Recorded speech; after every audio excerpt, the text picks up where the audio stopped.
नमस्कार साथियों, मैं आपका दोस्त विभोर मोतला एक बार फिर से स्वागत करता हूं करंट अफेयर की नई क्लास में, जिसमें मैं लेकर आया हूं आपके लिए 10 सवाल जो बने हैं आज रात तक की सुर्खियों से और जो आने वाली सभी प्रतियोगी परीक्षाओं में आप सभी के लिए लाभदायक सिद्ध होंगे। तो चलिए दोस्तों, शुरू करते हैं आज की क्लास को आज के मोटिवेशन कोटेशन के साथ। आज का मोटिवेशन कोटेशन आपके लिए कि सफलता एक दिन में नहीं मिलती, लेकिन एक दिन जरूर मिलती है। दोस्तों, सफलता के लिए हमें सतत प्रयास की आवश्यकता होती है, यानी दिन प्रतिदिन एक लगन के साथ निश्चित समय अवधि में अपने प्रयास को करते रहना होता है। लेकिन यह निश्चित बात है कि अगर आप अपना प्रयास जारी रखेंगे तो एक दिन सफलता आपके कदम जरूर चूमेगी। तो चलिए दोस्तों, आज के प्रयास को करते हैं आज के करंट अफेयर के साथ। आज के पहला क्वेश्चन जो मैं आपके लिए लेकर आया हूं वो है, हाल ही में किस भारतीय नेता ने उपराष्ट्रपति के पद से इस्तीफा दिया है? दोस्तों, अभी क्या हुआ है, जो हमारे उपराष्ट्रपति थे, उपराष्ट्रपति, और इनका नाम से आप सभी परिचित होंगे, इनका नाम है जगदीप धनखड़ जी। जगदीप धनखड़। अभी इन्होंने क्या किया, धनखड़ जी ने, हमारे यहां पर अभी मानसून सत्र चल रहा था। जैसे कि आप जानते हैं संसद के 3 सत्र होते हैं। कौन कौन से? तो संसद में 3 सत्र आयोजित किए जाते हैं। पहला बजट सत्र, फिर उसके बाद मानसून सत्र और एक शीतकालीन सत्र। तो इसमें से जो ये मानसून सत्र है ये अभी चल रहा था। इसके पहले ही दिन जो हमारे 14वें उपराष्ट्रपति हैं, 14वें उपराष्ट्रपति, इन्होंने क्या किया, अपना इस्तीफा दिया, और उपराष्ट्रपति इस्तीफा किसको देता है? तो उपराष्ट्रपति अपना इस्तीफा राष्ट्रपति को देता है। और हमारी राष्ट्रपति कौन है? तो द्रौपदी मुर्मू जी हमारी राष्ट्रपति हैं। तो द्रौपदी मुर्मू जी को इन्होंने अपना इस्तीफा दिया। द्रौपदी मुर्मू जी ने इसको स्वीकार भी कर लिया। ठीक है, तो इनका इस्तीफा स्वीकार हो गया है। इसका कारण इन्होंने क्या बताया? जगदीप धनखड़ जी जो हमारे 14वें उपराष्ट्रपति हैं, इन्होंने इसका कारण अपना क्या बताया? स्वास्थ्य में जो इनके समस्या है उसको इन्होंने अपना कारण बताया, यानी स्वास्थ्य का हवाला देते हुए इन्होंने अपने पद से इस्तीफा दे दिया है। और ये किस क्रम के थे? ये हमारे 14वें उपराष्ट्रपति थे। ये इस्तीफा देने वाले, इसी के साथ ये जो है इस्तीफा देने वाले अपने पद से कौन से उपराष्ट्रपति बने? तो तीसरे उपराष्ट्रपति बने हैं जिन्होंने क्या किया है, अपने पद से इस्तीफा दिया है। इससे पहले कौन 2 व्यक्ति हैं? तो सबसे पहले नीलम संजीव रेड्डी जो थे, उन्होंने अपने पद से इस्तीफा दिया था। और ये बात है 1969 के समय की। इस समय इन्होंने अपने पद से इस्तीफा दिया। और जो दूसरे थे वो थे वेंकट रमन।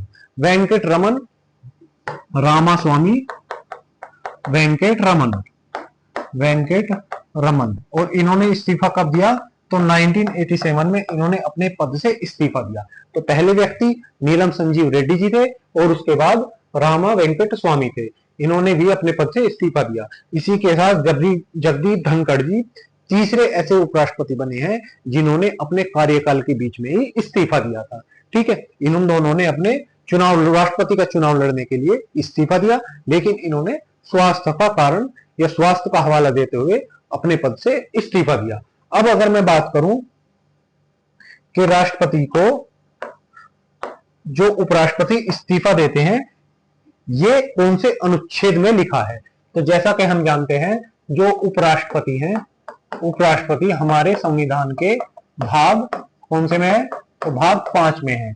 और भाग 5 में अनुच्छेद 63 से 71 से के बीच हमारे उपराष्ट्रपति का वर्णन किया गया है। ठीक है, इसी में जो अनुच्छेद 67 है, अनुच्छेद 67A के तहत इन्होंने क्या किया है?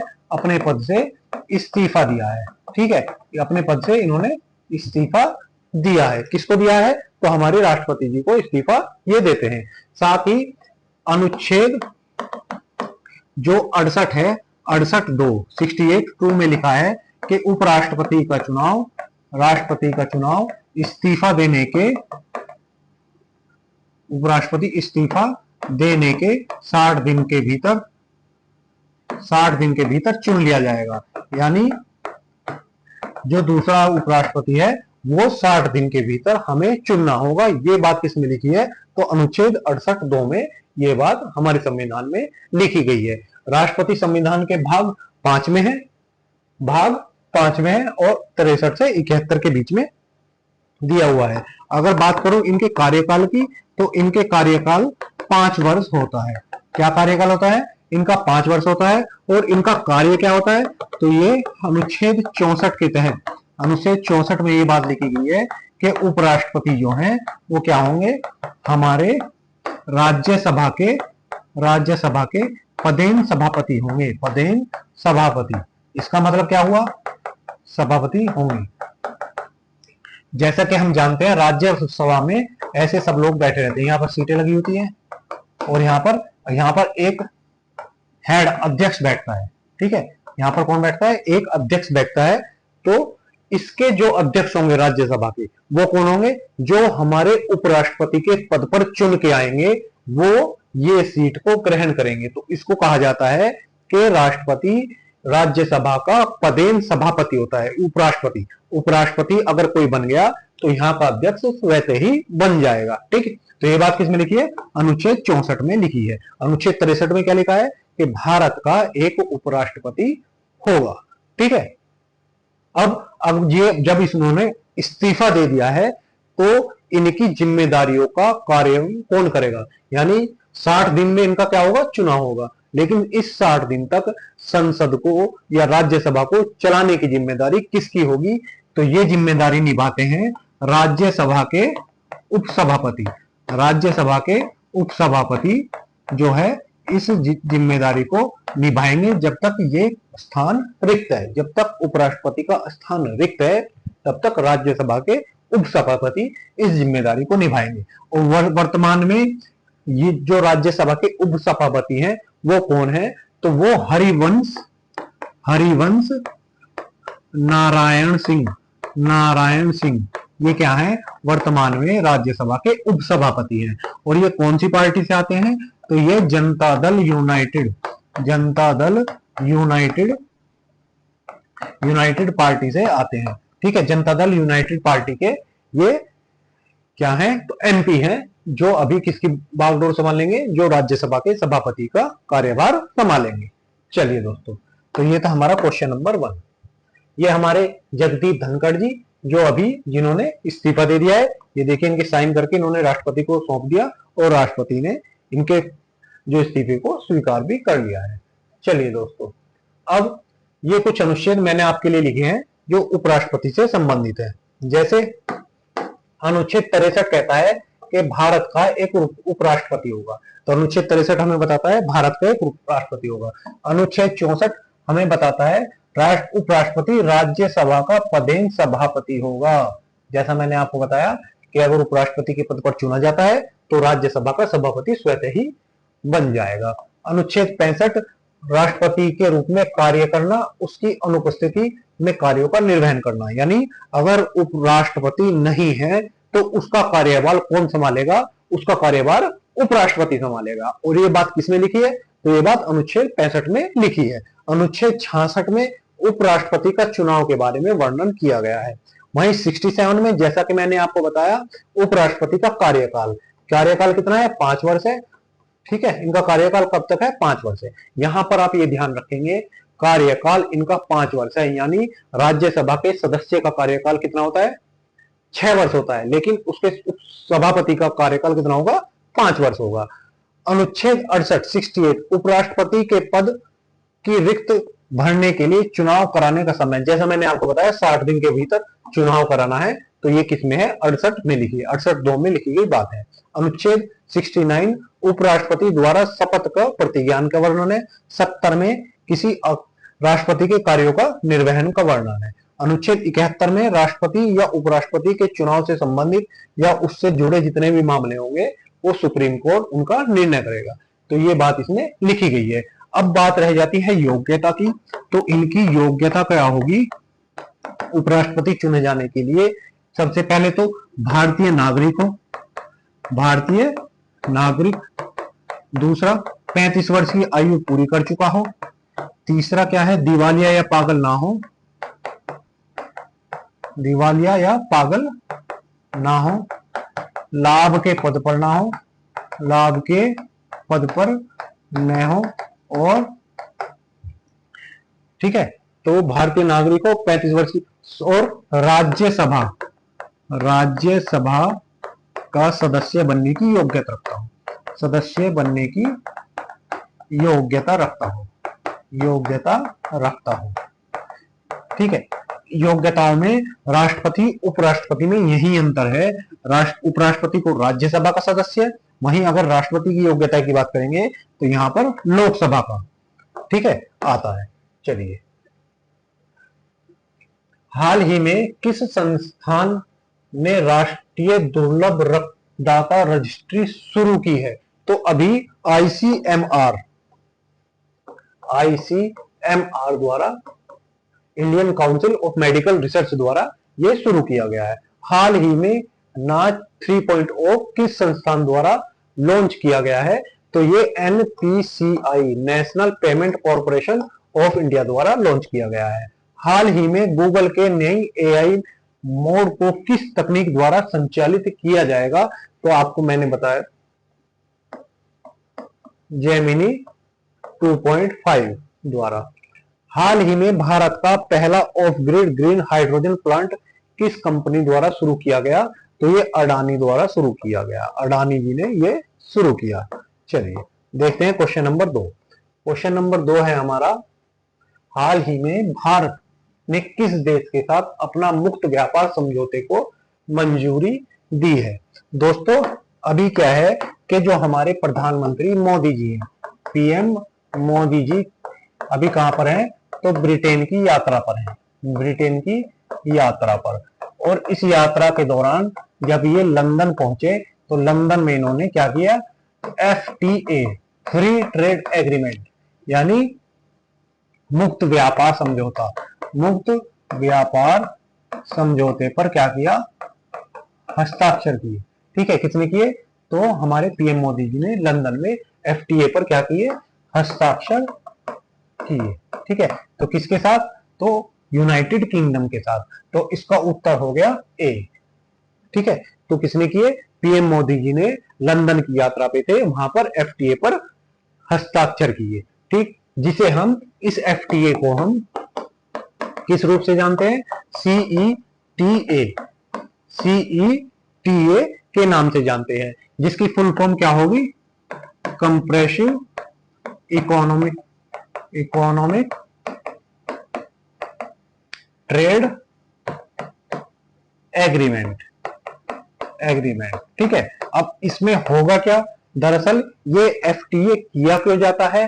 तो ये एफटीए इसलिए किया जाता है कि जब 2 या 2 से अधिक देश आपस में व्यापार करते हैं, तो जब वो उस व्यापार में वस्तु और सेवाओं का आदान प्रदान करते हैं, तो उन वस्तु और सेवाओं को सुगम और बाधा रहित बनाने के लिए, जिससे वो लोगों तक आसानी से पहुंच पाए, तो उसके लिए एफडीए एग्रीमेंट किया जाता है। इसमें होता क्या है?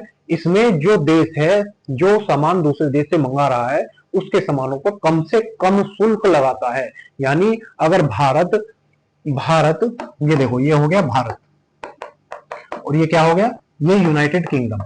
अगर भारत यहां से कोई सामान भेज रहा है, मान लो जूता, इसने यहां से भेजा, जूता भेजा, तो यहां पर ये क्या? आयात शुल्क नहीं लगाएगा। कौन? आयात शुल्क कौन नहीं लगाएगा? यूके, यूनाइटेड किंगडम भारत से आने वाले उसके देश में सामान पर आयात शुल्क नहीं लगाएगा। और जब ये शुल्क नहीं लगाएगा तो भारत का सामान यहां पर, यहां के लोगों को सस्ता मिलेगा, और सस्ता मिलेगा तो लोग उसे ज्यादा खरीदेंगे। तो इससे क्या होगा? भारत को क्या होगा? इससे भारत को इससे फायदा होगा। क्या होगा? भारत को इससे फायदा होगा। वहीं यूके जब मान लो अपनी कार यहां भेजेगा, तो भारत उस पर क्या नहीं लगाएगा? आयात शुल्क नहीं लगाएगा, जिससे यूके की कार भारत में सस्ती मिलेगी और लोग इसे ज्यादा खरीदेंगे। तो दोनों देशों को इससे फायदा होता है। ठीक है, तो ये हो गया फ्री ट्रेड एग्रीमेंट।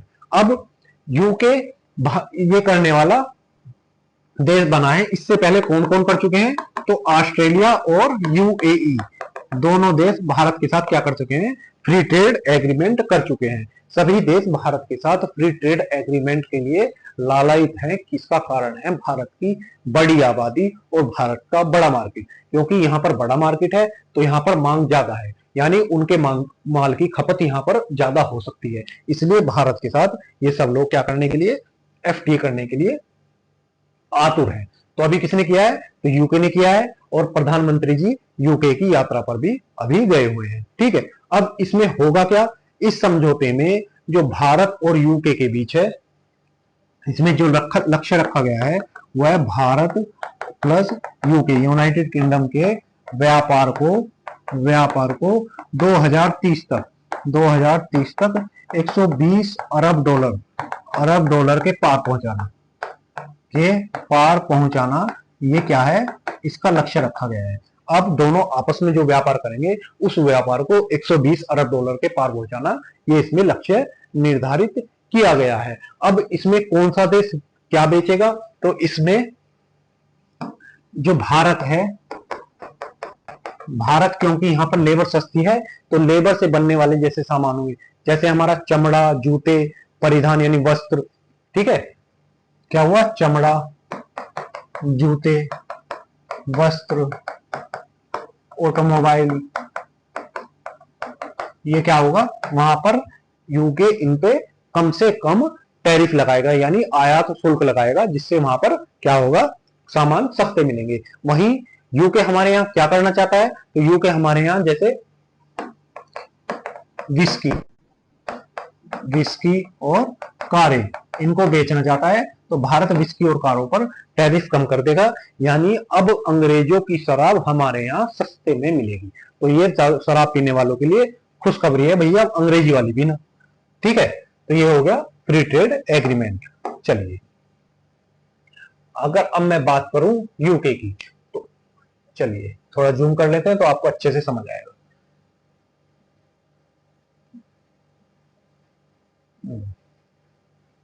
चलिए, ये हो गया हमारा प्यारा भारत। ठीक है, ये मैं पूरा ऐसे कर बना लेता हूं।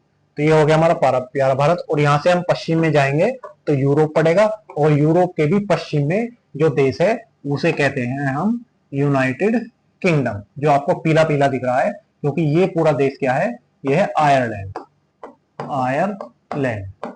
और इसका ये जो पीले वाला हिस्सा आपको दिख रहा होगा, यहाँ पर पीले वाला हिस्सा, ये वाला, ये है उत्तरी आयरलैंड। ठीक है, ब्रिटेन की राजधानी क्या हुई? तो लंदन इसकी राजधानी है। यहां पर यूनाइटेड किंगडम, अब तीन चीजें यहां पर देखने को मिलेंगी। एक इंग्लैंड, जिस नाम से हम जानते हैं, एक ग्रेट ब्रिटेन, और एक मिलेगा आपको यूनाइटेड किंगडम। अब ये तीन टर्म है, और तीनों में फर्क क्या है? इंग्लैंड, ये वाला जो देश है यहां पर, ये हो गया आपका इंग्लैंड, ये क्या है? एक देश हो गया। अब ग्रेट ब्रिटेन क्या है? तो ग्रेट ब्रिटेन तीन से मिलकर बना है। किससे? Wales plus England plus Scotland. अगर हम तीनों को मिला दें, वेल्स को, इंग्लैंड को और स्कॉटलैंड को, तो बनता है ग्रेट ब्रिटेन। वहीं यूनाइटेड किंगडम, अगर हम ग्रेट ब्रिटेन में जितने देश हैं, तीन देश है ना, ग्रेट ब्रिटेन प्लस ये उत्तरी आयरलैंड को मिला दें तो क्या बनेगा? आयरलैंड को मिला दें तो वो बन जाता है यूनाइटेड किंगडम। तो मैं समझता हूं आपको तीनों के बीच अंतर आसानी से समझ आ गया होगा। चलिए,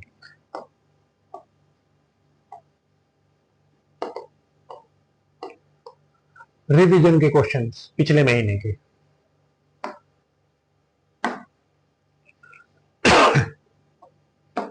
हाल ही में पटना रघोपुर से जोड़ने वाले नए गंगा पुल का उद्घाटन किसने किया? तो इसका उद्घाटन हमारे नीतीश कुमार, मुख्यमंत्री थे, मुख्यमंत्री हैं और मुख्यमंत्री रहेंगे, ऐसा इनका डायलॉग है। तो क्या हुआ? नीतीश कुमार ने रघोपुर का उद्घाटन किया। हाल ही में केंद्र सरकार ने जनजातीय योजनाओं के बेहतर क्रियान्वयन के लिए अधिकारियों को प्रशिक्षित करने हेतु किस पहल की शुरुआत की है? तो इन्होंने पहल जो शुरुआत की है उसका नाम है आदि कर्मयोगी। आदि कर्मयोगी पहल किसको? जो हमारे अधिकारी हैं उनको ट्रेनिंग के लिए। हाल ही में केंद्र सरकार ने भारत के किस शहर में इंटरनेशनल पोटैटो सेंटर का दक्षिण एशियाई क्षेत्रीय अनुसंधान केंद्र स्थापित करने की मंजूरी दी है? तो ये किया गया है हमारे आगरा में।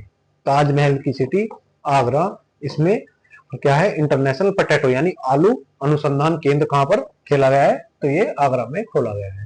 हाल ही में प्रोजेक्ट एलिफेंट के तहत भारत में हाथी जनसंख्या का पहला चरण किस क्षेत्र में लागू हुआ? तो ये हमारा पूर्वोत्तर भारत में, पूर्वोत्तर भारत में ये लागू किया गया। ठीक है, पूर्वोत्तर भारत में लागू किया गया। हाल ही में पूर्वोत्तर भारत के एक राज्य में गज मित्र पहल, कौन सी पहल? गज मित्र पहल, हाथियों से जुड़ी गज मित्र पहल शुरू की गई। तो आपको ये बताना है कि किस प्रदेश में गज मित्र पहल शुरू की गई। यानी गज मित्र का क्या है? मानव और हाथी के संघर्ष को रोकने के लिए जो पहल शुरू की गई उसका नाम है गज मित्र पहल। आप मेरे को कमेंट बॉक्स में लिखकर बताएंगे कि गज मित्र पहल शुरू करने वाला राज्य कौन सा है। हाल ही में नासा और इसरो द्वारा विकसित संयुक्त उपग्रह मिशन निशार किस तिथि को लॉन्च होने वाला है? दोस्तों, जैसा कि हम जानते हैं नासा कहां की स्पेस एजेंसी है? तो नासा यूएसए की स्पेस एजेंसी। और इसरो कहां की स्पेस एजेंसी है? तो ये भारत की स्पेस एजेंसी यानी अंतरिक्ष एजेंसी है इसरो, जिसकी स्थापना कब हुई? तो इसकी स्थापना 15 अगस्त 1969 को हुई। और इसका मुख्यालय कहां पर है? तो उसका मुख्यालय बेंगलुरु में है, बेंगलुरु में है। और इसके अध्यक्ष यानी वर्तमान हेड कौन है? तो इसके वर्तमान अध्यक्ष वी नारायणन है। वी नारायणन इसके वर्तमान अध्यक्ष हैं।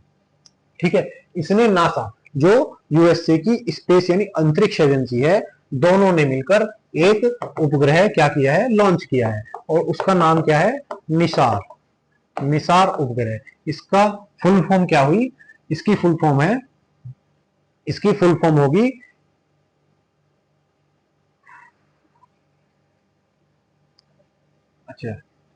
इसकी फुल फॉर्म होगी NASA ISRO synthetic, NASA ISRO synthetic aperture radar, ये इसकी फुल फॉर्म होगी। ठीक है, रडार इसकी फुल फॉर्म होगी। तो ये किसने छोड़ा है? भारत और इसरो द्वारा। और कब छोड़ा जाएगा? तो अभी 30 जुलाई को इसे छोड़ा जाएगा। कहां से छोड़ा जाएगा? तो इसको 30 जुलाई 2025 को श्रीहरिकोटा के सतीश धवन अंतरिक्ष केंद्र से, सतीश धवन अंतरिक्ष केंद्र से किसके द्वारा? तो ये GSLV F-16 के द्वारा छोड़ा जाएगा। तो कौन से रॉकेट द्वारा? तो GSLV केंद्र से GSLV रॉकेट द्वारा छोड़ा जाएगा। यानी जियो सिंक्रोनाइज लॉन्चिंग व्हीकल F-16 द्वारा इसको छोड़ा जाएगा। और कहां छोड़ा जाएगा? तो इसे पृथ्वी से 743 किलोमीटर ऊपर SSO यानी सन सिंक्रोनाइज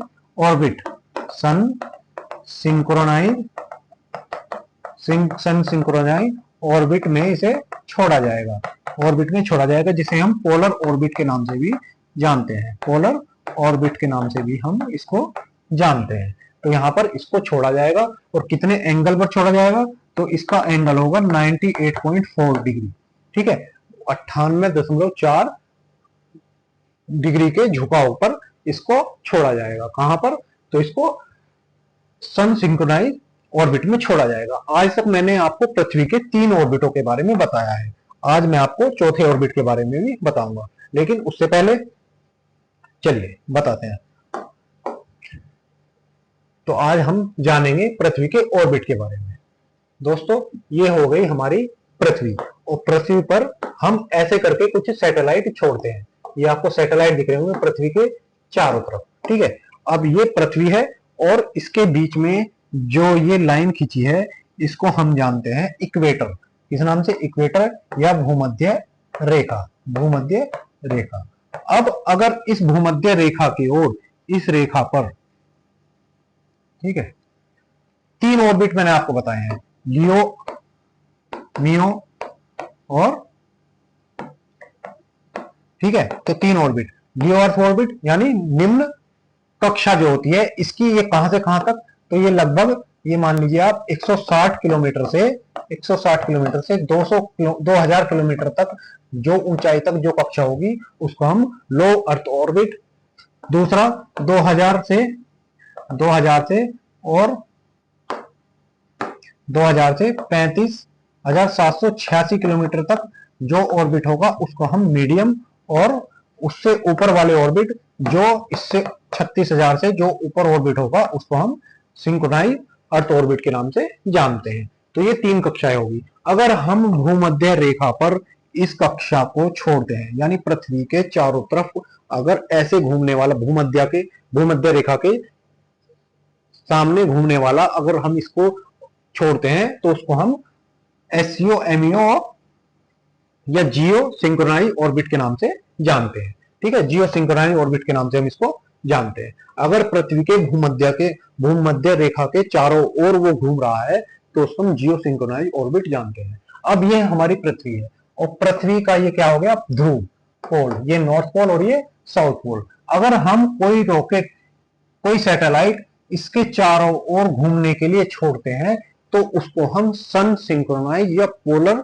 सैटेलाइट के नाम से भी जानते हैं। ये कहां से कहां तक, सिर्फ ध्रुवों पे नहीं, अगर ध्रुवों से ये 20 से 25 डिग्री, 25 से 30 डिग्री अगर नॉर्थ इधर ईस्ट या वेस्ट में छोड़ा जाए तो इसको भी हम क्या कहेंगे, पोलर सैटेलाइट के नाम से जानते हैं। ये देखिए हाई अर्थ ऑर्बिट ये हो गया और ये पोलर ऑर्बिट। पोलर ऑर्बिट क्या है, जो पर्पल कलर का आपको दिख रहा है, जो पोल के चारों तरफ चक्कर लगा रहा है। अब सन सिंक्रोनाइज का मतलब क्या होता है, सन सिंक्रोनाइज का मतलब होता है कि सूर्य के सापेक्ष, मान लो अगर यहां पर ये भारत हो गया, अगर ये सैटेलाइट दोपहर में 2 बजे कहां पर आता है, 2 o'clock कहां पर आता है, भारत के दिल्ली के ऊपर आता है, तो ये प्रतिदिन इसी समय दिल्ली के ऊपर रहेगा। इसको बोलते हैं सन सिंक्रोनाइज, यानी एक ही समय पर प्रत्येक दिन ये वहीं पर रहेगा। इसका उद्देश्य क्या होता है, कि उद्देश्य होता है कि प्रतिदिन 2 बजे के समय यहाँ का मौसम, यहाँ का जो जलवायु है वो कैसा है, ये उसकी जानकारी देगा। अगले दिन इसमें क्या बदलाव हुआ, या 2 साल बाद क्या बदलाव हुआ, या 2 महीने बाद क्या बदलाव हुआ, तो कब जानेंगे, जब हम एक ही समय पर वहां का फोटो लगाएंगे बराबर में, तो हमें पता चलेगा भाई अभी इतना प्रदूषण था, अभी 2 बजे इतना प्रदूषण कम है, ठीक है। तो उसी प्रकाश पर उसी समय जो लिया गया फोटो होगा उसको बोलेंगे हम सन सिंक्रोनाइज ऑर्बिट, ठीक। ये किस लिए, जैसे आपने टेस्ट मैचों में देखा हो, जब हम 5 दिन का क्रिकेट टेस्ट मैच देखते हैं तो हर दिन की पिच को दिखाते हैं, और मान लो ये पहले दिन की पिच, ये दूसरे दिन की पिच, तीसरे की, चौथे की, 5वें की, तो जब हम 5 फोटो एक साथ रखते हैं तो हमें पता चलता है कि पिच में कितना परिवर्तन आ गया। अगर हम पहले दिन की और 5वें दिन की पिच मिलाएं तो दिखता है कि 5वें दिन कितनी खराब पिच हो चुकी है। ऐसे ही हम जलवायु को भी जान सकते हैं कि 1 साल पहले यहाँ पर ऐसी जलवायु थी, अभी जलवायु में इतना परिवर्तन आ गया है, यानी प्रदूषण बढ़ा है या घटा है, इस बात की भी जानकारी हम इससे ले सकते हैं। तो ये हो गया हमारा जियो सिंक्रोनाइज ऑर्बिट। चलिए आगे देखते हैं। अब ये नासा हो गया, तो NASA ISRO synthetic aperture radar, जो किसके द्वारा छोड़ा गया, तो GSLV F-15 के द्वारा इसको छोड़ा गया है, 16 के द्वारा। तो ये किसके द्वारा, GSLV F-16 के द्वारा सिंथेटिक अपर्चर रडार को छोड़ा गया है। अगर मैं बात करूं GSLV F-15 द्वारा कौन सा रॉकेट छोड़ा गया, तो ये इसरो की क्या थी, सोवी उड़ान किसके द्वारा थी, तो GSLV F-15 F-15 द्वारा इसरो की क्या थी, 100वीं उड़ान थी। अगर मैं बात करूं PSLV, PSLV यानी पोलर सैटेलाइट लॉन्चिंग व्हीकल, और इसके C-57, इसके द्वारा हमने कौन सा मिशन छोड़ा, तो आदित्य L1, आदित्य L1 सूर्य की जानकारी के लिए आदित्य L1 मिशन हमने इसके द्वारा छोड़ा। वहीं अगर PSLV C-58 की बात करूं तो इसके द्वारा हमने कौन सा मिशन छोड़ा, तो फिर C-58 के द्वारा हमने एक्सपोसैट, कौन सा है, तो एक्सपोसैट मिशन को हमने इसके द्वारा छोड़ा। अगर बात करूं PSLV C-59 की, तो इसके द्वारा हम कौन सा मिशन छोड़ा है, तो इसके द्वारा हम प्रोब 3 मिशन हमने इसके द्वारा छोड़ा है। वहीं अगर मैं बात करूं आपसे कि हमने C-60 द्वारा कौन सा मिशन छोड़ा है, तो C-60 द्वारा हमने स्पेडेक्स मिशन, SPADX मिशन छोड़ा है। स्पेडेक्स मिशन क्या है कि दो सैटेलाइट को, दो पार्ट को, सैटेलाइट के दो पार्ट को अंतरिक्ष में जोड़ने वाला मिशन कौन सा था, तो स्पेडेक्स मिशन था। और ये किसका हिस्सा है, तो ये हमारा अंतरिक्ष स्टेशन, अंतरराष्ट्रीय अंतरिक्ष, राष्ट्रीय अंतरिक्ष स्टेशन जो बना रहे हैं उसका रिहर्सल था, यानी दो रॉकेट को अंतरिक्ष स्टेशन के जोड़ने के क्रम में इसका ट्रायल किया गया।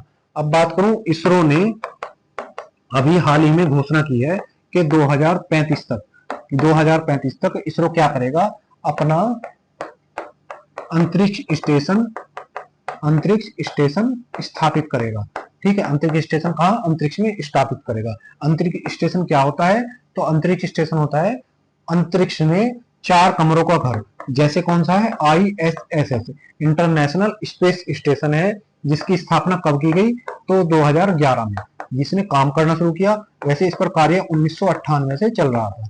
किसके द्वारा बनाया गया, तो नासा, USA की स्पेस एजेंसी, जापान की स्पेस एजेंसी, वहीं ESA European space agency, CSA Canada की स्पेस एजेंसी, और रोसकोसमोस ये किसकी स्पेस एजेंसी है, तो ये रूस की स्पेस एजेंसी है। इनके द्वारा अंतरिक्ष स्टेशन 2011 में शुरू किया गया। अब अगर मैं बात करूं, ये किसने बात कही, तो ये वीर नारायण जी ने एक इंस्टीट्यूट के कार्यक्रम में बात कही। साथ ही इन्होंने बताया कि 2040 तक भारत क्या करेगा, चंद्र मिशन भेजेगा। चंद्र मिशन क्या है, तो चंद्र मिशन चांद पर किसी व्यक्ति को उतारने वाला मिशन है। क्या है, चंद्र मिशन है। इसके द्वारा किसी व्यक्ति को हम ले जाएंगे, चांद पर लैंडिंग कराएंगे और उसको साथ ही वापस लेकर भी धरती पर आएंगे। तो ये कब शुरू होना है, तो 2040 में ये शुरू होना है। वहीं भारत के अगर इसरो के गगनयान मिशन की बात करूं, गगनयान मिशन जो क्या है, अंतरिक्ष में यात्रा का मिशन है।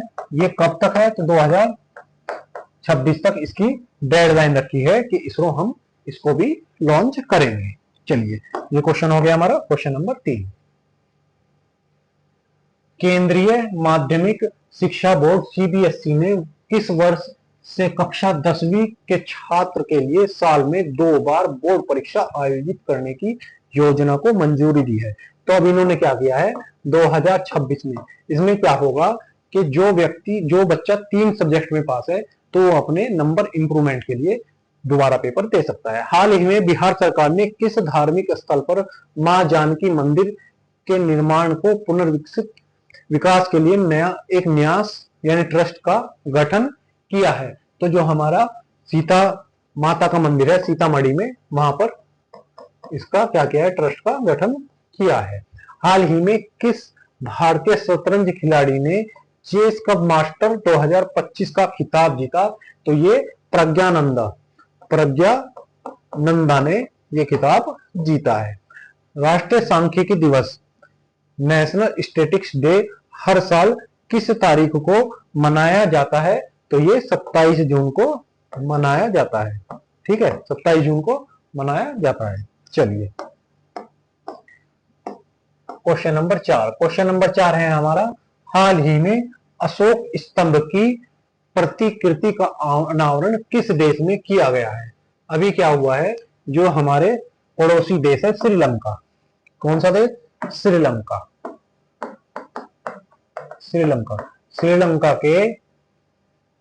श्रीलंका में एक मंदिर है जिसको हम जानते हैं वास्कोड़वा।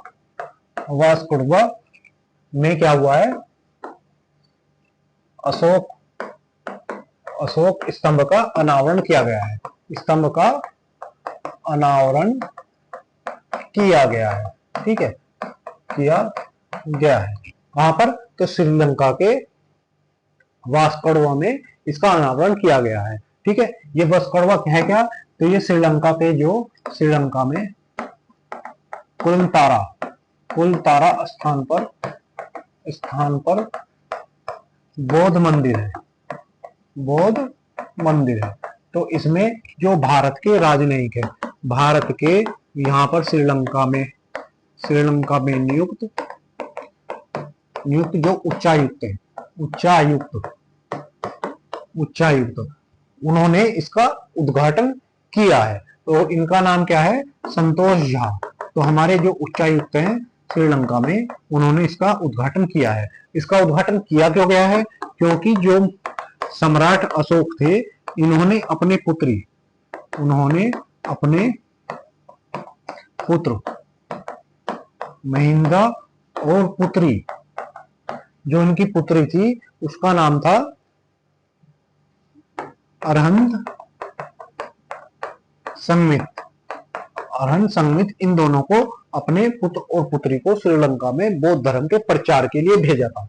तो इनके द्वारा जो बौद्ध श्रीलंका की सोसाइटी में, श्रीलंका के समाज में जो इन्होंने योगदान दिया है, उसको सम्मानित करने के लिए इसका क्या किया गया है, उद्घाटन श्रीलंका में किया गया है। तो अभी कहां पर उद्घाटन हुआ है, श्रीलंका में इसका उद्घाटन किया गया है, ठीक। अब चलिए, तो ये हमारे राजनयिक जी जो अशोक स्तंभ का क्या कर रहे हैं, अनावरण कर रहे हैं। चलिए, श्रीलंका, बात करें श्रीलंका की, तो भारत के दक्षिण में स्थित एक छोटा सा देश जिसका नाम क्या है, श्रीलंका है, ठीक है। क्या नाम है इसका, तो श्रीलंका है। अभी चाइना की गोद में बैठा था, तो भारत ने इसको झटका दिया, तो फिर से भारत की गोद में आ गया। अगर बात करो इसकी राजधानी की, तो इसकी राजधानी क्या है, तो श्री जयवर्धनेपुरम कोट्टे इसकी राजधानी है। जयवर्धनपुरम कोट्टे इसकी राजधानी है, ठीक है। यहाँ की मुद्रा क्या है, तो यहाँ की जो करेंसी है उसका नाम है श्रीलंकाई रुपया, यहाँ की करेंसी है। यहाँ के राष्ट्रपति कौन है, तो अरुणा दिशानायके यहाँ के राष्ट्रपति हैं। कौन है यहाँ के राष्ट्रपति, तो अरुणा कुमार दिशानायके यहाँ के राष्ट्रपति है। वहीं अगर इनके प्रधानमंत्री की बात करें, तो हरीना विक्रमासिंघे यहाँ की क्या है, ये प्रधानमंत्री महिला है, नियुक्त हुई है। अगर भारत और श्रीलंका की बात करें, तो भारत और श्रीलंका के बीच में पड़ती है मन्नार की खाड़ी, और इधर है बंगाल की खाड़ी, और इन दोनों के बीच में जो जोड़ने वाली जल संधि है उसको हम जानते हैं पाक जल संधि के नाम से हम इसको जानते हैं। तो पाक जल संधि किसके बीच है, तो भारत और श्रीलंका के बीच मन्नार की खाड़ी को बंगाल की खाड़ी से जोड़ने वाली एक सकरा रास्ता, जिसको हम पाक जल संधि के रूप में जानते हैं। चलिए, अब देखते हैं क्वेश्चन नंबर हमारा, अच्छा रिवीजन के क्वेश्चन बाकी है दोस्तों। ये रिवीजन के क्वेश्चन आपके लिए बहुत अधिक महत्वपूर्ण है, तो कृपया इन्हें ध्यान से पढ़ा करें और कोशिश किया करें कि मेरे आंसर देने से पहले आप पढ़ के इसका आंसर दें, जिससे आपका रिवीजन होगा और एग्जाम टाइम में आपको रिवीजन करने की आवश्यकता नहीं होगी। इसलिए मुझे छापने में काफी टाइम लगता है, तो ये सब आपके लिए है, ठीक है। तो इसे आप निरंतर पढ़ते रहें और लगातार अपना रिवीजन बना के रखें। चलिए दोस्तों, तो ये क्वेश्चन, हाल ही में फेयरफैक्स ने किस प्रमुख भारतीय नीति निर्माता को अपना वरिष्ठ सलाहकार नियुक्त किया है, तो जो हमारे अमिताभ कांत जी हैं। कौन है, अमिताभ कांत जी की जो है, अमिताभ कांत जो हमारे G20 के शेरपा भी थे, ठीक है। तो उनकी मांग बहुत है, तो इन्होंने भी क्या किया है, इनको अपना सलाहकार नियुक्त किया है। सुगम्य भारत ऐप, तो आप ये याद रखेंगे, ऐप हमेशा परीक्षाओं में पूछा जाता है।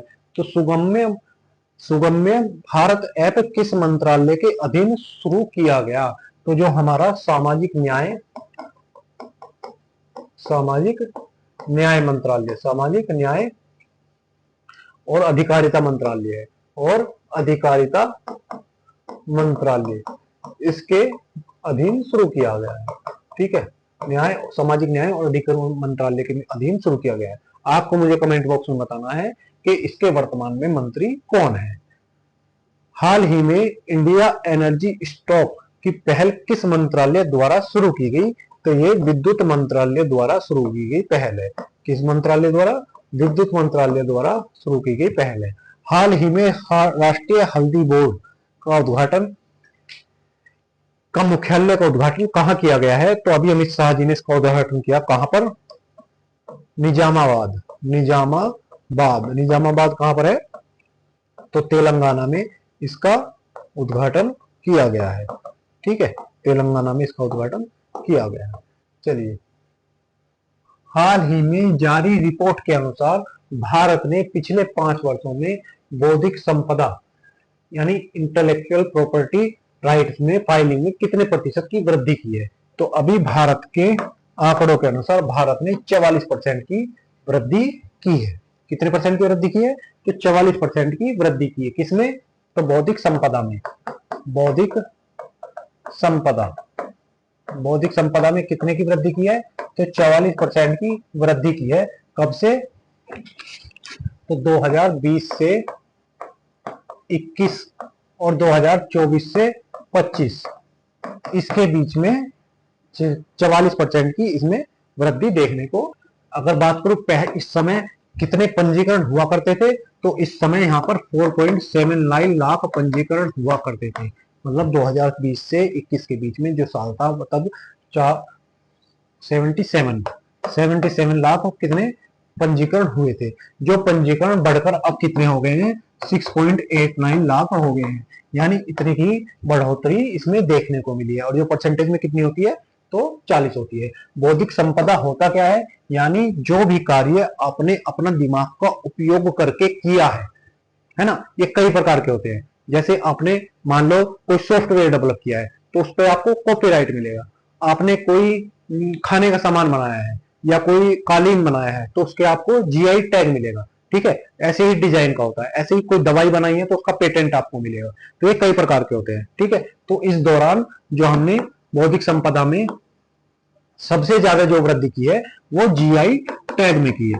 जीआई टैग में हमने सबसे ज्यादा वृद्धि की है। और यहाँ वृद्धि प्रतिशत कितना है? तो 380% की हमने इसमें वृद्धि दर्ज की है। ठीक है, वहीं डिजाइन की बात करें, डिजाइन में हमने 266% की वृद्धि की है। यानी 266% हम वृद्धि कर रहे हैं इसमें डिजाइन बनाने में। पेटेंट में अगर हम कोई पेटेंट की बात करें, तो पेटेंट 180% की हमने वृद्धि देखने को मिलती है। यानी पेटेंट में हम लगभग 200% के आसपास जा चुके हैं। वहीं कॉपीराइट में हम 83% की वृद्धि के साथ आगे बढ़ रहे हैं। यानी इन सब क्षेत्रों में भारत अच्छी खासी तरक्की देखने को मिलती है। डिजाइन में, जीआई टैग में, पेटेंट में और कॉपीराइट में। ठीक है, पेटेंट हमें कितने साल के मिलता है? तो पेटेंट हमें 20 साल के लिए मिलता है। वहीं जीआई टैग हमें 10 साल के मिलता है। जीआई टैग क्या होता है? भौगोलिक संकेतक। भौगोलिक संकेतक यानी यहाँ की कोई चीज फेमस हो तो उसके लिए उसका जीआई टैग उसको मिल जाता है। जैसे बासमती राइस का या काला नमक चावल का। ठीक है, काला नमक चावल, बासमती राइस हुआ या कोई और भी चीज हुई तो उसका क्या मिल जाएगा? यहाँ को आपको भौगोलिक संकेतक मिल जाता है। ठीक, जैसे अगर मैं बात करूं भारत में जीआई टैग अधिनियम यानी भौगोलिक संकेतक अधिनियम कब आया? तो भारत में भौगोलिक संकेतक अधिनियम 1999 में आया। जो लागू कब हुआ? तो लागू ये हुआ 2003 में। 2003 में लागू हुआ और 2004 में पहली बार पहला जीआई टैग किसे मिला? जीआई टैग जो दार्जिलिंग को चाय को मिला। दार्जिलिंग की चाय को भारत में पहला जीआई टैग मिला। अगर बात करूं वर्तमान में सर्वाधिक जीआई टैग किसके पास है? तो वर्तमान में 77 जीआई टैग के साथ यूपी नंबर 1 पर है। उसके बाद 58 जीआई टैग किसके पास है? तो ये तमिलनाडु और ये दूसरे स्थान पर है। तो ये हो गए हमारे सारी जानकारी आपको क्वेश्चन नंबर 5 के बारे में। चलिए, तो ये पेटेंट, ट्रेडमार्क, कॉपीराइट और ट्रेड सीक्रेट, यह सब आपको इसमें बौद्धिक संपदा में ही देखने को मिलते हैं। हाल ही में किस केंद्र शासित प्रदेश ने अपना पहला एस्ट्रो टूरिज्म फेस्टिवल आयोजित किया है? तो अभी लद्दाख ने क्या किया है, अपना एस्ट्रो टूरिज्म फेस्टिवल लॉन्च किया है। हाल ही में रेलवे टिकट बुकिंग प्रणाली में कौन सा नया सिस्टम लागू किया गया है? तो अभी स्मार्ट चार्टिंग सिस्टम लागू किया गया है। हाल ही में भारत ने 5 वर्षों से कम आयु के बच्चों की मृत्यु दर में कितने प्रतिशत की कमी देखने को मिली है? तो भारत में जो बच्चे हैं जो 5 साल की उम्र से पहले या 5 साल की उम्र तक जो मतलब गुजर जाते हैं या उनकी मृत्यु हो जाती है, उसमें 78% की कमी देखने को मिली है। तो ये बहुत आंकड़ा सुधार में आया है, 78% बड़ा आंकड़ा होता है। हाल ही में प्रकाशित रिपोर्ट के अनुसार संयुक्त राष्ट्र सतत विकास लक्ष्य यानी SDG सूचकांक में किस देश ने शीर्ष स्थान प्राप्त किया है? तो इसमें फिनलैंड ने पहला स्थान प्राप्त किया है। अगर मैं भारत की बात करूं तो SDG सूचकांक में भारत की रैंक क्या है, आप मुझे कमेंट बॉक्स में लिखकर बताइएगा, क्योंकि भारत पहली बार टॉप 100 में शामिल हुआ है। तो आप मुझे बताइएगा इसकी रैंक क्या है। भारत में हर वर्ष राष्ट्रीय ध्वज दिवस किस तिथि को मनाया जाता है? दोस्तों, बात है हमारे स्वतंत्रता के समय की, और स्वतंत्रता के समय था 22 जुलाई 1947। 22 जुलाई 1947 को जो हमारी संविधान सभा ने क्या किया, हमारे राष्ट्रीय ध्वज को अंगीकृत किया। अंगीकृत का मतलब होता है अपनाया। तो इसलिए इस दिन क्या बनाते हैं, तो राष्ट्रीय ध्वज अंगीकृत दिवस भी मनाते हैं। ठीक है, इसको क्या बोलते हैं, अंगीकृत दिवस के रूप में भी इसको जाना जाता है। तो कब हुआ, 22 जुलाई को हुआ। तो इसका उत्तर क्या होगा, उत्तर होगा सी, 22 जुलाई को हमें क्या हुआ, राष्ट्रीय ध्वज दिवस मनाया गया। अब अगर हम बात करें इसके इतिहास की, तो सबसे पहले ये ध्वज किसने बनाया? सबसे पहले ये ध्वज बनाया था जो थी सिस्टर निवेदिता ने सबसे पहले ये बनाया। उसके बाद 1921 में राष्ट्रीय ध्वज बनाने की प्रक्रिया शुरू हुई, यानी इसको आधिकारिक तौर पर बनाने की घोषणा हुई। अगर ये सिस्टर निवेदिता की बात करें तो इन्होंने 2 रंगों को इसमें प्रयोग किया, क्या, लाल और पीला, और इसमें जो वाक्य लिखा था वो था वंदे मातरम इसमें लिखा था। लेकिन 1921 में जो हमारे पिंगली वेंकैया थे, कौन, पिंगली वेंकैया, इन्होंने इसका डिजाइन किया। तब इसमें 3 रंग और गांधी जी के चरखे को रखा गया। लेकिन बाद में इसमें कौन कौन से रंग, केसरिया, सफेद और हरा, 3 रंगों को शामिल किया गया, तथा चरखे के स्थान पर अशोक चक्र को शामिल किया गया। इसको अशोक चक्र को इसमें शामिल किया गया। ये जो केसरिया रंग है ये किसका प्रतीक है, तो ये वीरता और स्वतंत्रता सेनानी, जो हमारे स्वतंत्रता सेनानी हुए आजादी में, जिन्होंने अपना बलिदान दिया, उनके बलिदान का, स्वतंत्रता सेनानियों के बलिदान का प्रतीक है। ठीक है, जो हमारा ये केसरिया रंग है ये इसका प्रतीक है। वहीं सफेद रंग शांति का प्रतीक है। ठीक है, सफेद रंग जो है हमारा शांति का प्रतीक है। और वहीं हरा रंग विकास और कृषि का प्रतीक है। ठीक है, विकास और कृषि का प्रतीक है। वहीं जो 24 तीलियां हैं वो न्याय का प्रतीक है। अशोक चक्र में कितनी तीलियां हैं, तो अशोक चक्र में 24 तीलियां हैं, जो क्या है, न्याय का प्रतीक है। और इन तीलियों की बात करें तो कैसा रंग है इनका, तो गहरा नीला रंग है। इन जो तीलियां हैं तो इनका रंग कैसा है, गहरा नीला है। और जो हमारा राष्ट्रीय ध्वज है ये किस अनुपात में होता है, तो इसका अनुपात 2:3 होता है। तो ये राष्ट्रीय ध्वज से संबंधित जितने भी क्वेश्चन है मैंने आपको इसमें बता दिए। 22 जुलाई 1947 को ये शामिल किया गया। एक डेट और आप याद रखेंगे, जब राष्ट्रीय ध्वज की बात आई है तो 24 जनवरी 1950, 24 जनवरी 1950 को क्या हुआ था, तो 24 जनवरी को 1950 को राष्ट्रीय गीत और राष्ट्रीय गान दोनों को अपनाया गया। तो ये भी आप याद रखेंगे, 24 जनवरी 1950 को राष्ट्रीय गीत और राष्ट्रीय गान को अपनाया गया था। चलिए, तो ये हो गया हमारा राष्ट्रीय ध्वज। इसमें यहां पर अशोक चक्र जिसमें 24 तीलियां हैं, ठीक है।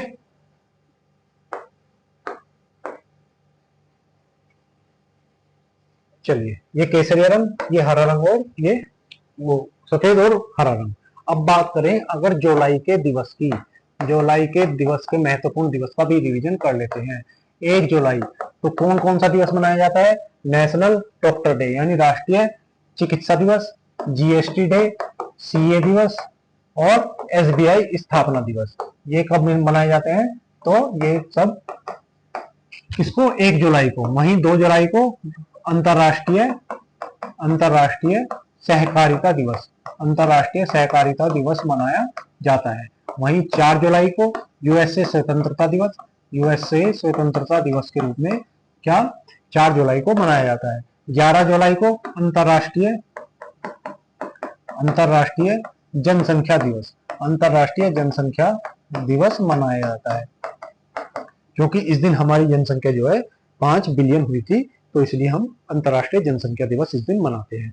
वहीं 15 को हम विश्व युवा कौशल दिवस के रूप में मनाते हैं, कौशल दिवस के रूप में हम मनाते हैं। विश्व कौशल दिवस के रूप में हम 15 तारीख को मनाते हैं।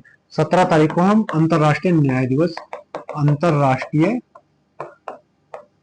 न्याय दिवस के रूप में मनाते हैं, ठीक है। अब उसके बाद जो 20 तारीख है, 20 तारीख को हम 20 जुलाई को विश्व शतरंज दिवस मनाते हैं।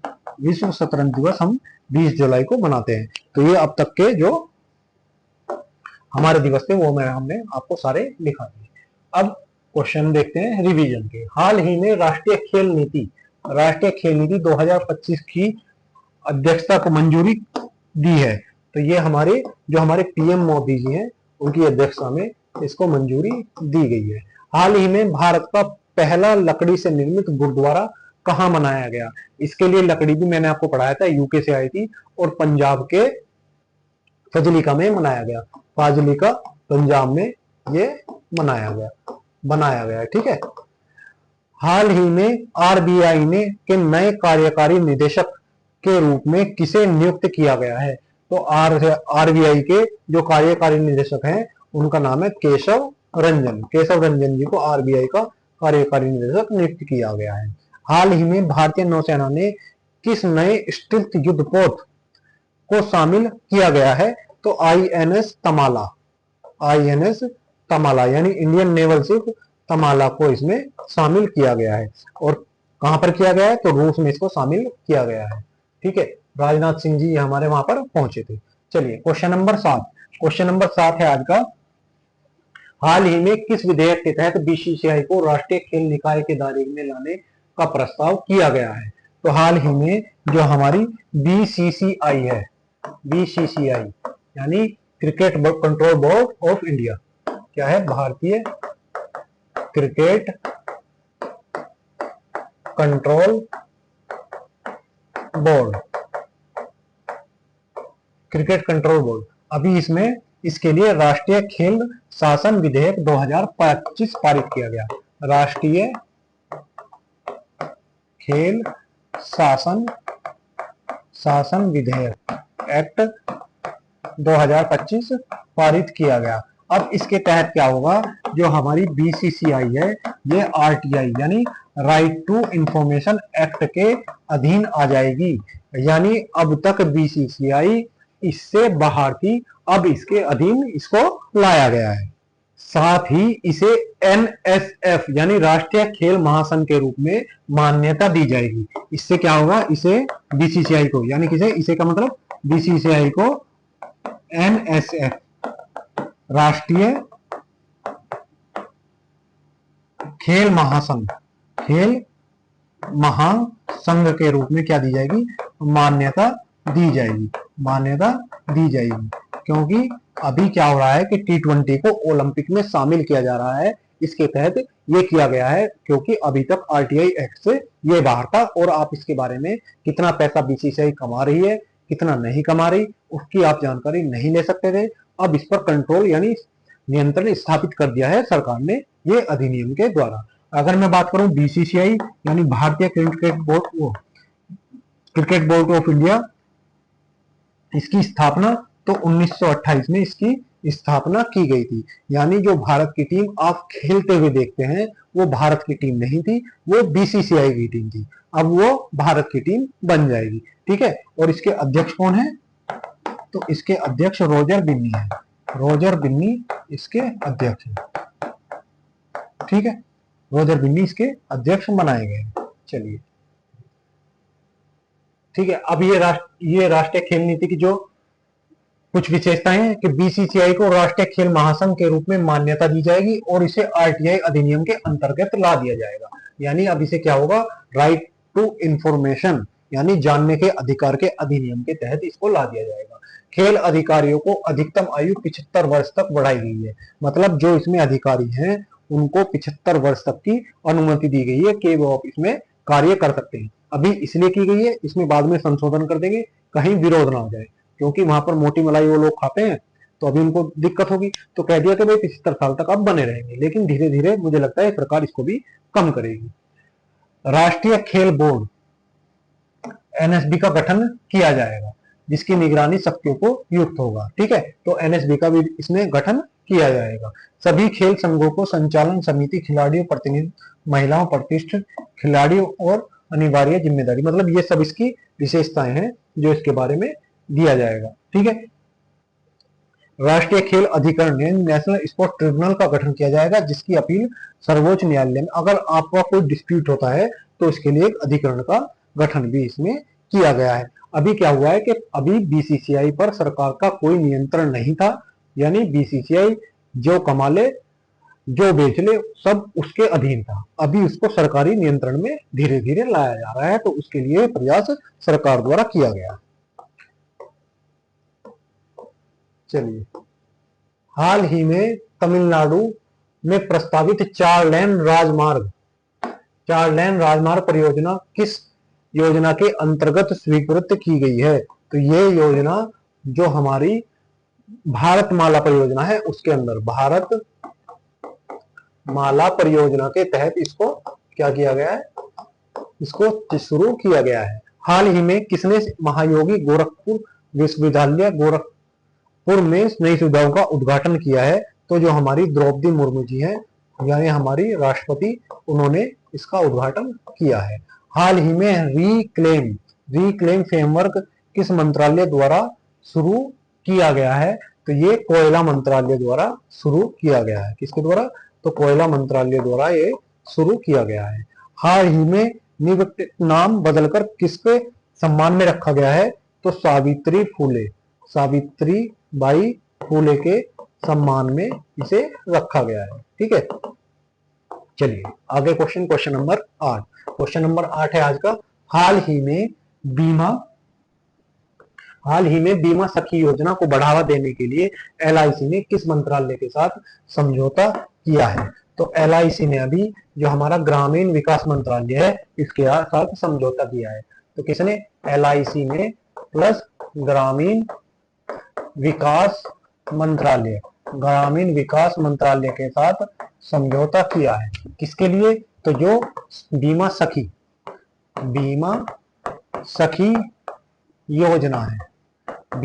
योजना है इसके लिए ये समझौता किया गया है। ये बीमा सखी योजना है क्या?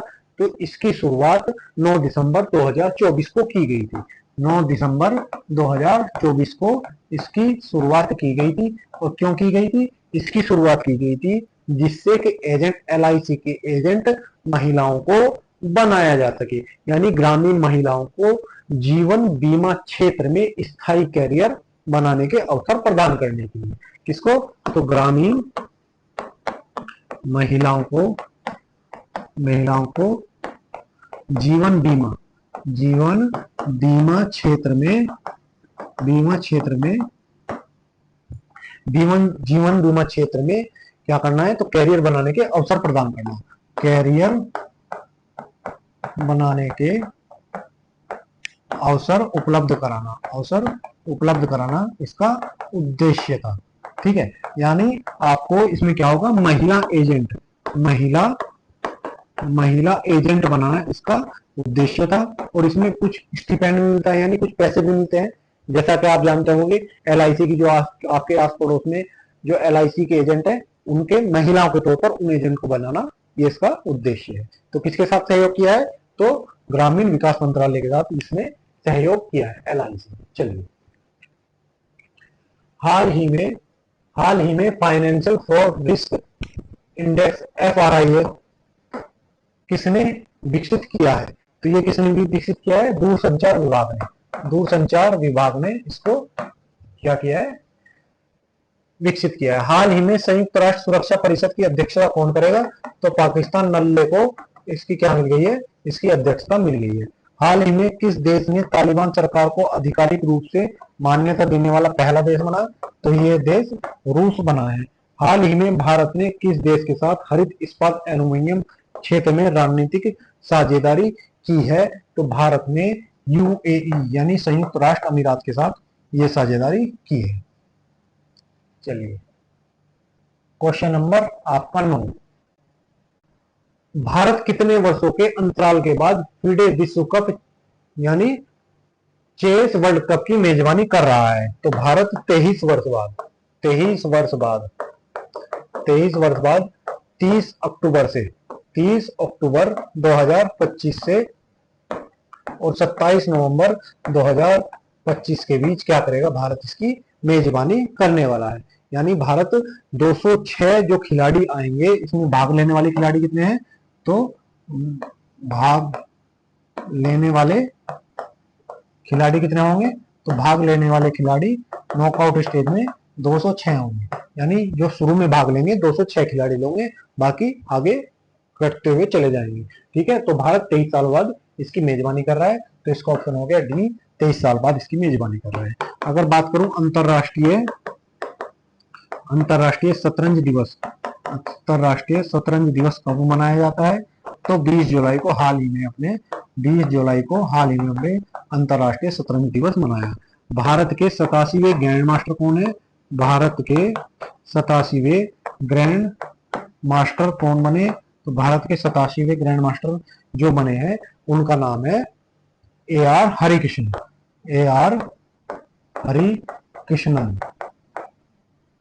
इनका नाम है। वहीं 86वें ग्रैंड मास्टर कौन थे? तो श्रीहरि कौन थे? LR श्रीहरि 86वें ग्रैंड मास्टर थे। पहले ग्रैंड मास्टर कौन बने थे? तो पहले ग्रैंड मास्टर थे हमारे विश्वनाथन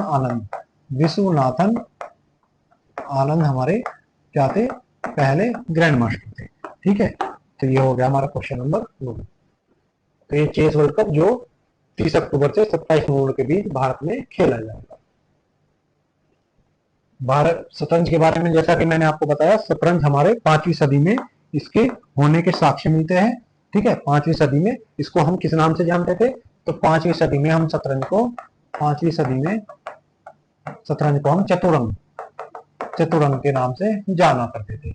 हाल ही में भारत सरकार ने प्रमुख राजमार्गों पर टोल टैक्स में कितने प्रतिशत की कटौती की है? तो भारत सरकार ने 50% की कटौती कर दी है। हाल ही में EU यानी यूरोपियन संघ ने वर्ष 2040 तक ग्रीन हाउस गैस उत्सर्जन में कितने प्रतिशत कटौती का लक्ष्य रखा है? तो इन्होंने कहा है 90% हम कटौती कर देंगे। कितनी कर देंगे? तो 90% कटौती कर देंगे। किस वर्ष के आधार पर? यानी उस वर्ष जितनी थी उससे 90% कम। तो वो वर्ष कब निर्धारित किया गया, मैंने आपको पढ़ाया था, आप कमेंट बॉक्स में लिखें। माइक्रोसॉफ्ट ने हाल ही में किस देश में अपना कार्यालय बंद कर दिया? तो पाकिस्तान में बंद कर दिया। तो पाकिस्तान में माइक्रोसॉफ्ट क्या करेगा? पाकिस्तान में तो आतंकी सॉफ्टवेयर उनका तो आतंकी है, ठीक है, जिहाद है उनका सॉफ्टवेयर। तो वो यहाँ पर माइक्रोसॉफ्ट को तो बंद ही करना था, बेवकूफ थे जो उन्होंने वहां पर खोला। हाल ही में भारतीय नौसेना ने पहली महिला फाइटर पायलट कौन बनी है? तो इनका नाम है आस्था पूनिया। आस्था पूनिया जो पहली महिला पायलट बनी है, ठीक है। ये हो गया हमारा क्वेश्चन नंबर 9। 90%। चलिए सर नहीं लिखेगा। 1990 में जितना था उससे 90% कम कर देंगे। चलिए आज का अंतिम क्वेश्चन, क्वेश्चन नंबर 10। हाल ही में गिफ्ट सिटी के नए प्रबंध निदेशक यानी एमडी और ग्रुप सीईओ के रूप में किसे नियुक्त किया गया है? तो अभी जो हमारी गिफ्ट सिटी गुजरात गांधीनगर में स्थित है, कहां पर? गिफ्ट सिटी कहां पर है? तो गांधी नगर, गुजरात।